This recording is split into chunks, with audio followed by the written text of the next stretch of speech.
एक खुशहाल शादी, एक परफेक्ट कपल और फिर अचानक 8वीं मंजिल से गिरकर मौत। क्या ये सिर्फ एक हादसा था या इसके इस केस की पूरी सच्चाई कुछ और थी? आखिरकार उस बिल्डिंग के अंदर कौन-कौन मौजूद था और इस केस का सबसे बड़ा मास्टरमाइंड कौन था? आज की कहानी में हम आपको लेकर चलेंगे गुरुग्राम के उस केस में जहां पर एक पत्नी अपने पति की लंबी उम्र के लिए व्रत रखती है, लेकिन पति उसको मारने का पूरा फुल प्लानिंग बना लिया है।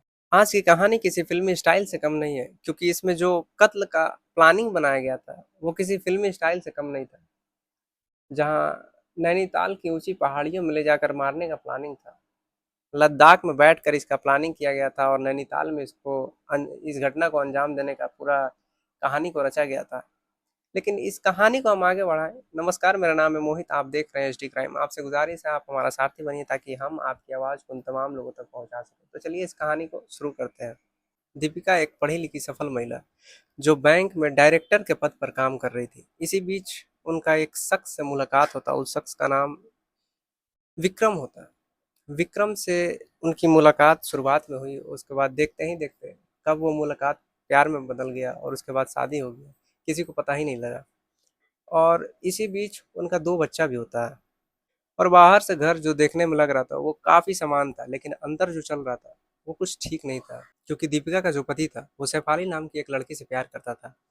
लेकिन ये बात दीपिका को पता नहीं थी, क्योंकि हुआ यूँ कि जब वो लोग एक अपार्टमेंट में रहते थे, ये प्यार का सिलसिला तभी चल रहा था। लेकिन इसी बीच शेफाली की शादी हो जाती है।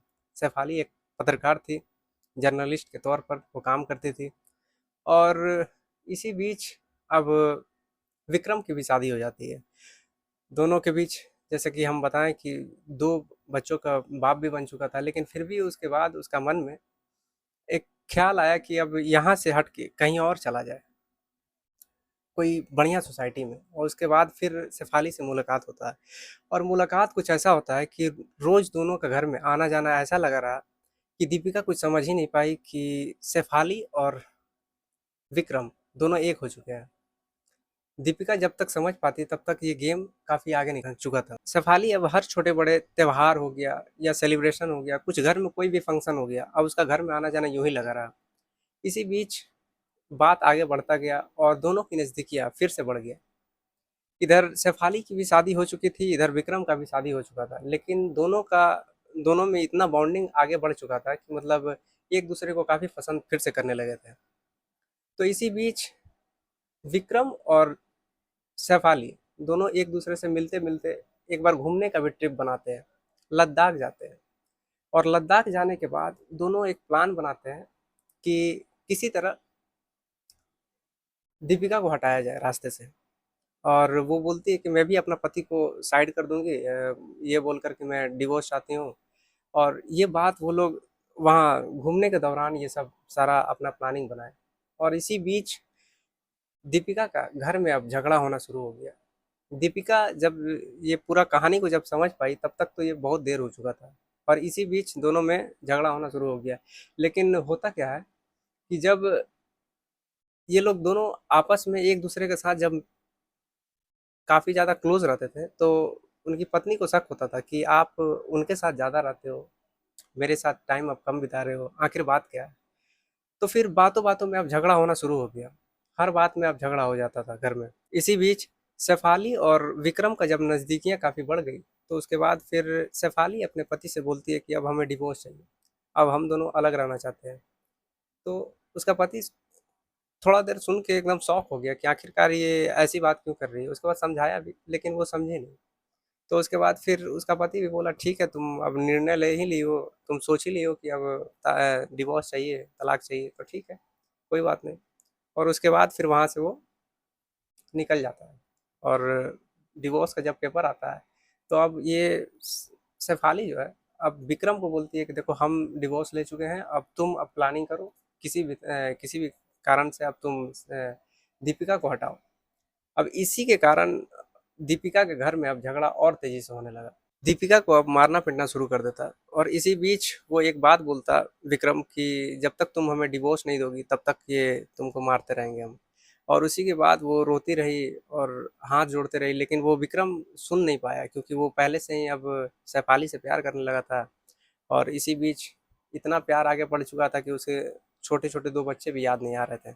तभी वो शेफ़ाली को फ़ोन करके सारा बात बताता है कि दीपिका मान नहीं रही है, करे तो करे क्या? तो उसके बाद दीपिका और विक्रम दोनों मिल के एक नैनीताल का प्लानिंग करते हैं ट्रिप घूमने के लिए, जिसमें दीपिका को लेकर जाना था और उसके बाद फिर उसको वहीं ऊँची चोटी जो पहाड़ी है, उसी के ऊपर से धकेल देना था। ये दोनों का प्लानिंग था, लेकिन वो जा नहीं रहे थे क्योंकि इधर डिवोर्स का बार-बार ज़िक्र आ रहा था और अचानक घूमने का प्लानिंग, उसका भी मन में शंका हुआ, लेकिन फिर भी कैसे-कैसे करके वो चली गई। लेकिन इसी बीच वहाँ ये लोग का काम सफल नहीं हुआ, तो उसके बाद ये फिर घर आ गए। इसी बीच करवा चौथ का एक व्रत आता है, जो दीपिका अपने पति की लंबी उम्र के लिए ये व्रत रखी थी। लेकिन उसे क्या पता था कि जो जिस इंसान के लिए वो व्रत रख रही है, उसी को मारने का वो साजिशें रच रहा है। यानी कि विक्रम जो है, दीपिका को मारने के लिए इधर साजिश रच रहा है और उधर वो दीपिका जो है, अपने पति की लंबी उम्र के लिए व्रत रख रही है। और ये सारी बात शेफाली को वो बताता रहा। दीपिका जो है, वो व्रत रखी है करवा चौथ का।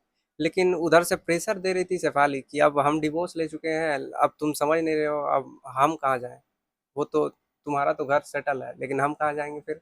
उसके बाद फिर ये बात काफ़ी तेज़ी से आगे बढ़ा और वही करवा चौथ का दिन रात था, जो फिर काफ़ी तेज़ झगड़ा हुआ और झगड़े के दौरान काफ़ी धक्का-मुक्की भी हुआ। उसी के बीच जब उसको चोट लगा दीपिका को, तो वो रोने लगी और उसके बाद बोलती है कि तुम ये सब क्यों कर रहे हो? किसके बहकावे पे कर रहे हो? क्या तुम भूल गए हम लोग का शादी भी हुआ है और हमारे 2 छोटे-छोटे बच्चे हैं। कम से कम तुम हमसे प्यार नहीं करते हो तो ठीक है, हमारे छोटे-छोटे बच्चे से तो प्यार करो। इसी दौरान दीपिका सारा बात समझाते रही, लेकिन उसके बाद जो हुआ, वो सच में एकदम रूह कँपा देने वाला है। होता क्या है कि अब लड़ाई तो काफ़ी तेज़ी से होने लगा था। अब बाल को कस के पकड़कर विक्रम जो है, अब दीपिका का कस के बाल पकड़ता है, उसके बाद फिर बालकनी के पास लेके आता है और उसके बाद फिर उसे वहाँ पर धक्का-मुक्की भी होता है। तो कई बार दीपिका जो है उसकी पैरों पे गिर जाती है कि ऐसा मत करो, मेरे 2 छोटे-छोटे बच्चे हैं, उसका क्या होगा? उसके बाद फिर वो इतना गुस्सा में रहता है कि उसको धक्का दे देता है 8वीं मंजिल से और जब वो गिर जाती है, तब उसके बाद फिर आनन-फानन में पुलिस को फ़ोन करता है, उसके बाद बताता है कि इसके पैर फिसलने से ये गिर गई है, करवा चौथ का व्रत रखी थी। शुरुआत में पुलिस वालों को भी लगा ये कि शायद ये पैर फिसलने से ही ये गिर गई होगी, लेकिन इस केस का जब तहकीकात बढ़िया से किया गया, तब पता चलता है कि ये गिरी नहीं थी, इसे गिराया गया था। क्योंकि जब कॉल डिटेल्स और मैसेज जब विक्रम का चेक होता है, तब पता चलता है कि ये प्लान मर्डर था। ये पहले से ही साजिश रचा गया था, उसके बाद फिर ये हत्या किया गया था।